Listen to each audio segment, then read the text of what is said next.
Kenapa suratul A'raf 30 tambah 10? Ini bukan kebetulan.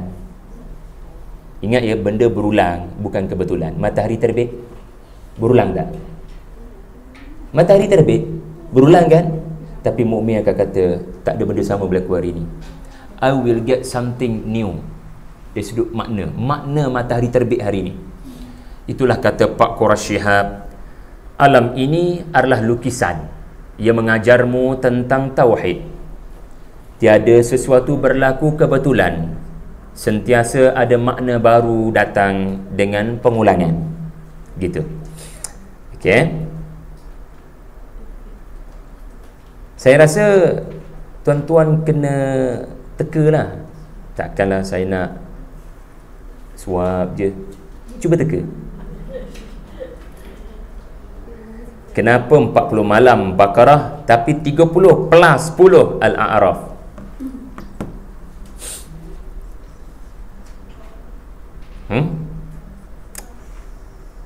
Gini. Kalau anda jelas Makkiyah Madaniyah, dia memudahkan. Okey, Madaniyah yang mana? Baqarah.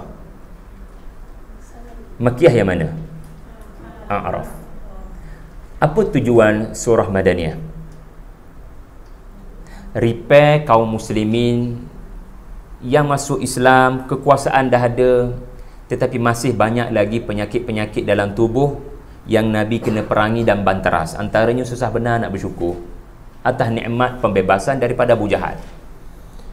Jadi suratul Baqarah banyak sasarkan kepada kaum muslimin. Tolong ingat dan kenang nikmat Allah kurniakan kepada kalian. Maka suratul Baqarah memaparkan nikmat-nikmat yang dikurniakan kepada Bani Israel, antaranya nikmat keampunan. Okey? Nikmat apa? Nikmat Allah ampunkan kamu punya dosa di zaman jahiliyah dulu. Allah ampunkan dosa kamu sebelum kamu masuk Islam, walaupun kamu pernah menanam anak-anak perempuan kamu. It's okay, Allah ampunkan seluruh dosa kamu. Jadi bila mereka pergi ke Madinah, Rasulullah mengingatkan nikmat keampunan ini, salah satu nikmat yang Allah Ta'ala beri. Maka disebut sepintah lalu, sebelum Allah ampunkan nikmat itu, kamu melakukan kesalahan apa? Kamu telah mengambil sapi betina sebagai sembahan patung, yang mana ia berlaku semasa Musa tak ada, kerana Musa mengambil masa 40 malam untuk bersama dengan Tuhannya. Jadi cerita ni tak perlu panjang, sebab bukan objektif nak menghuraikan tentang Musa. Yang nak dihuraikan bukan pribadi Musa. Yang nak dihuraikan bukan Musa. Surah ini turun nak rawat penyakit umat Islam. Maka sasaran ayat ini bukan Musa. Sasaran ayat ini adalah umat Islam. Maka yang nak ditekankan adalah nikmat itu kamu dah lupa. Bukan Musa itu bersama Tuhannya berkata-kata. Sebab bukan Musa yang nak dirawat, tetapi surah Makkiyah yang nak rawatnya adalah motivasi Nabi. Makkiyah banyak surahnya bersifat memotivasi Nabi, batang tubuh Nabi. Baqarah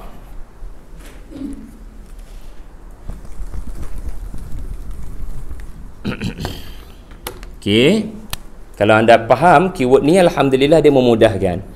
Baqarah lebih kepada merawat penyakit umat. Lihat saja 5 ayat pertama, Allah bukan berbicara pasal Nabi. Tak adakah dalam 5 ayat pertama Baqarah yang ada adalah alladzina yu'minuna bil ghaib ulqimunas salah. Alladzina digunakan maknanya nak bina generasi. Sebab suratul Fatihah kan ihdina, nah kan, beri petunjuk pada kami. Nah sekarang Allah nak bina kami, bukan seorang.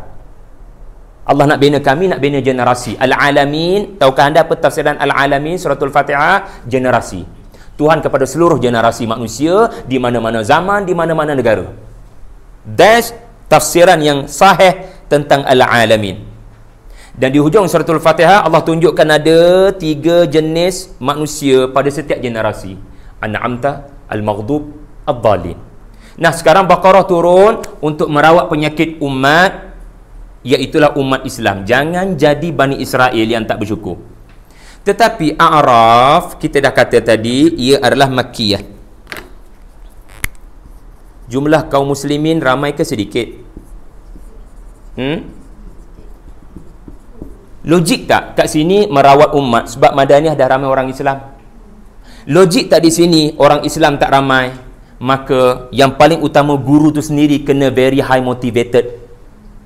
Maka yang disasarkan di sini adalah motivasi batang tubuh Nabi sallallahu alaihi wasallam. Sebab tu perhatikan permulaan suratul A'raf. Adakah tak? Suratul A'raf, ingatkan saya ayat 142 142. Kitabun unzila ilaik. Nah, nampak? Ilaik. Mana ada ilaikum? Fala yakun fi sadrik. Mana ada kum? Compare dengan tadi, berapa banyak kum? Bikum najainakum. Kan? Kitabun ila wasaidah harimin litunzira. Ittabi'u, barulah disasarkan lepas Nabi, baru generasi. Subhanallah. Baik. Sekarang apabila anda faham Baqarah merawat penyakit manusia-manusia yang begitu ramai, maka isunya sekarang, perlu ke Musa difokuskan dalam suratul Baqarah? Maka apa yang berlaku antara Musa dengan Tuhannya tidak terlalu diperincikan. Kerana yang nak diperincikan adalah, wahai umat, nikmat besar kamu adalah pengampunan walaupun kamu buat dosa besar, mengambil patung lembu Samiri. Tetapi bila kambing datang suratul A'raf ayat 14,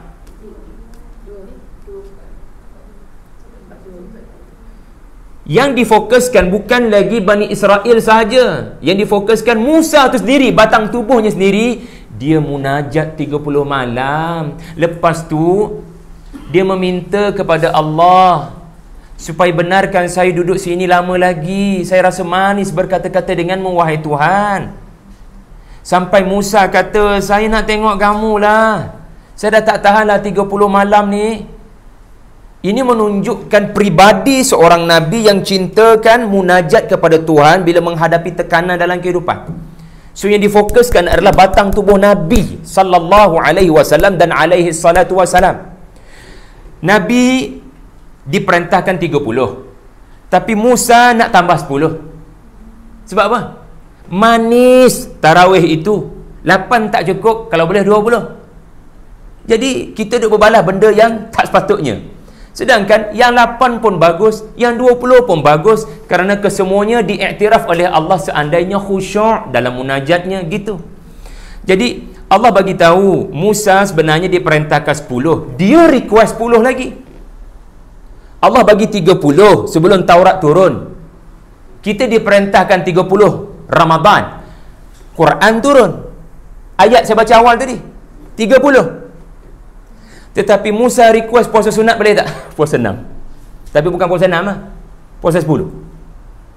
Maka Allah kata, kami sempurnakan nikmat. Kamu boleh ada di sini lama lagi sebab berkata-kata dengan Allah. Nikmat apakah yang lebih hebat daripada dapat mendengar suara Allah Azza wa Jalla, wa laitha kamithlihi syai'. Nampak tak? Saya harap anda nampak, dengan senampak-nampaknya sudah terang lagi bersuluh dan terang bendera. Ini bukan kalam rekaan seorang yang butuh huruf. Konsisten daripada awal surah sampai ke hujung surah, penekanan surah ini adalah Rasulullah. Mesti kamu belajar banyak perkara daripada Musa. Sedangkan tadi Baqarah, umat ini kena banyak belajar daripada umat sebelumnya, Bani Israel. Okey, itu baru satu keunikan perbezaan. Anda mahu dengar yang kedua? Tak nak, kami tak sanggup lagi. Bebaskan kami daripada penyembelihan ini. Okey, menariknya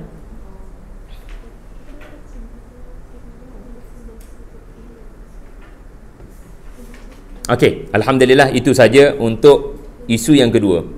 Kenapa 40 dalam suratul Baqarah dan 30 tambah 10 dalam suratul A'raf? Kenapa? Kenapa Musa 30 dia request lagi 10? Ayat-ayat selepas ni menerangkan tentang manis munajat kepada Allah. Seronok dapat berkata-kata dengan Allah sampai tak tahan sangat. Tak naklah cakap-cakap belakang-belakang tabir macam ni. Saya nak tengok lah kalau boleh kan. Nak tengok orangnya gitu. Kalau itu berlaku dalam kehidupan kita sebelum perkahwinan, walillahil mathalil a'la. Apatah lagi Musa alaihi salam. Ya, boleh nampak surah itu sendiri daripada awal hingga ke akhir menentukan kalimah mana yang harusnya muncul. Allahu akbar. Kalau anda tak kata Allahu akbar, anda nak kata apa lagi? Kerana ini menunjukkan bagaimana butuh hurufnya Nabi SAW. Dia boleh mengatur perkataan dengan teliti. Ini menunjukkan bukan dia yang mengatur. Bukan dia yang mengatur.